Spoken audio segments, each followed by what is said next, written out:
In this series of deck profiles, we're going to focus on the deck, looking ahead to the new format for the EUIC. So this is going to be Temporal Forces onwards.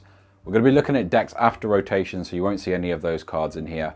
We will also be playtesting these. We're currently doing it as I speak. So they will be edited and up on the channel soon. So if you want to see some of the content of these decks in action, make sure you're subscribed. But let's take a look at the first deck here. And we are starting with Roaring Moon, the Ancient box. So I'll flash the cards up on screen, but obviously we've got 4 of the Roaring Moon. They've got Vengeful Feathers, which does 70 plus 10 for each Ancient card in your discard pile. So the aim for this deck is to obviously play a ton of Ancient cards, but also get them in the discard. So to back them up, we've got 4 Koraidon. This one has Primeval Battering, so it does 30 for each Ancient Pokemon in play. The only other non-Ancient Pokemon we play is Greninja, so most of the time you hit him for like 150, which is good into those single prize matchups. We've got the 4 Fluttermane. With Witching Hour, you can turn off some abilities and it can be quite useful. Never really use Flying Curse as an attack. It's normally the other ones we're attacking with, but it's in there. If you need the option, it's there. Obviously you can hit for Psychic, so it might be useful in some cases. And as I say, the one Pokemon that's not Ancient is Greninja. We don't really want to focus on too many non-Ancient cards. At least half your deck really wants to be Ancient, honestly. You're trying to hit those big numbers into like Charizard and stuff. Obviously, being only single prizes, you can just take 2 hit knockouts and still win the trade. So it's not the end of the world. 4 supporters, the Sada, that's fairly standard. It lets you attach to 2 different Ancient Pokemon. We are running 2 different types of energy, so we can get both Pokemon powered up if we need to. Another 4 Ancient cards is the new Explorer's Guidance. That allows you to look at the top 6 cards, choose 2 and throw the rest away. So normally you're throwing away those Ancient cards you don't need. You can see how quickly the damage from Roaring Moon can just build up. You get rid of some of these Pokemon. Normally the Fluttermanes you're not using too often. They're very niche. So throw them away, some Koraidons, your supporters, and you can quickly rack up some damage. We are running 2 Boss's Orders just so we can boss up Pokemon when we need to. I haven't really felt I need more than this. Obviously being single prizes, like I say, you can just trade well, so you don't really necessarily need to pull up the target you want. So we have got 2 in case you need to. We've got 3 Dark Patch. Now this is something I'm umming and ahhing about. I've been back and forth between 2 and 4. It's nice to set up a Roaring Moon quickly. Obviously you have got the Sadas, but if they're in the discard, then you can use the Dark Patches to set up. I would like a 4th, but obviously we're attacking with Koraidon at times, so it doesn't make a ton of sense some of the time. So I've gone for 3. That's where I've landed. We've got the 2 Super Rod, so we can get our Pokemon and energy back should we need it. Obviously normally recycling those Roaring Moons. We've got 3 Trekking Shoes to dig further through the deck and give us more capabilities to throw stuff away. We've got 2 Switch Carts, all basic Pokemon, so very easy to switch in and out of. The retreat costs aren't terrible, but it is nice to have switching cards should you get trapped.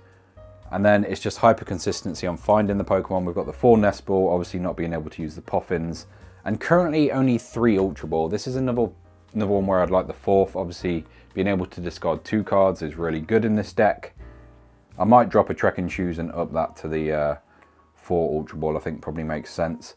We do play 4 Earthen Vessel. Now this discards a card, but it's also an Ancient card, so it means we're getting more in the discard pile. We're also finding the energy we need, and we can discard energy. It helps us set up with Sada and Dark Patch and stuff as well as getting energy in the hand to attach. We've got 2 Ancient Booster Capsules.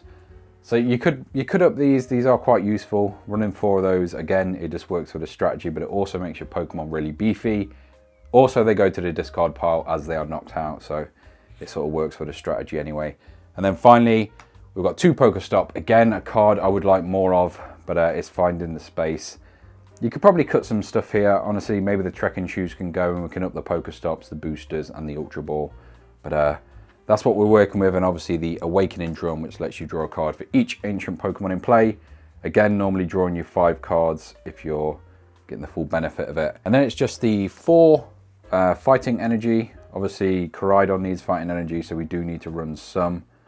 And to finish it off, this 7 Dark Energy, obviously using for Roaring Moon. You can use it on Koraidon, which is why we run so much more Dark Energy.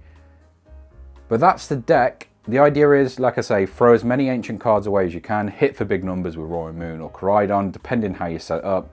Koraidon can be really nice in the early game, obviously just needing Pokemon on your bench rather than a ton of cards in the discard pile.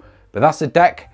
Like I say, it's an early deck list. We're just testing it out. We're play testing it currently. Some other cards I've not shown here, or some changes I would make. There is a Slitherwing, which was in one of the previous sets, which is an ancient Pokemon, which you could put into here. I've seen that teched in as 1 in some decks. I don't really like running like a Squawk. I know you can discard a ton of cards early on, but then you're filling your bench and the Koraidon becomes less potent. So I think you don't really want too many support Pokemon, honestly, which isn't great for the deck. If they had a Pokemon with sort of built-in draw or some kind of search or something like that, it would be nice, obviously needing that ancient tag. But for now, I think Greninja's fine. You can throw away energy, draw you more cards. Honestly, you could switch the Greninja for a Squawk. It does mean then you've got 2 prizes on the bench, which is your other worry. You could run a Collapse, but at that point, you're sort of moving away from what the aim of this deck is, which is to trade positively into those 2 prizes. The support is a fairly standard. Force Ardor is an absolute must. You could potentially drop some of the Explorer's Guidance, but it's just more ancient cards in the deck. But like I said, if we take out the Trekking Shoes and add a Booster and maybe an Ultra Ball and some other stuff, you can up the numbers of other ancient cards and replace these, because ideally you're playing Sarda on your turn. You could maybe take, I would say take 2 Explorer out. You could put 2 Pokegear in.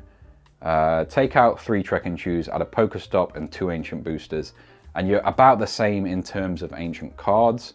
So you've got the same power behind your Pokemon, but you make them a little tankier. You increase your consistency to hit Sardas. You do lose some consistency with Trekking Shoes, which just helps you fly through your deck. So yeah, it's sort of give and take. You could maybe drop a Nest Ball, use the Ultra Balls to set up your Pokemon, because you, like I say, you do want to discard cards most of the time. But then you don't want to miss Pokemon on those important turns where you have a smaller hand. Like I say, I would really like a Mew in here, because you are always discarding cards. But again, you don't really want to fill your bench with non-ancient Pokemon. There are some good 2 prizes. There's the new Koraidon, there's the new Raging Bolt, there's Sandy Shocks. There's a ton of cool ancient Pokemon which would be nice in this 2 prizes. There's Gouging Fire, I think it's called, the Entei variant.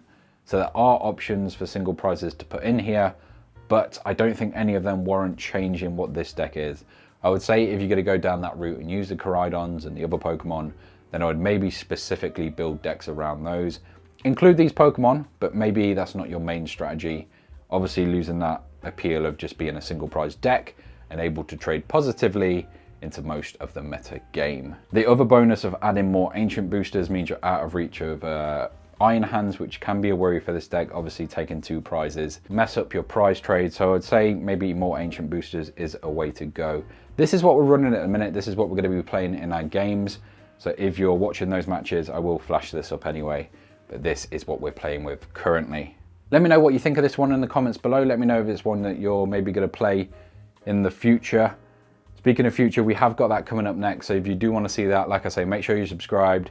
We've got the games themselves, we are recording them, so they'll be coming to the channel, and you can see how those decks match up ahead of EUIC. If you made it to this point, thank you so much for watching. That's all I've got for this one though, so I will catch you in the next one.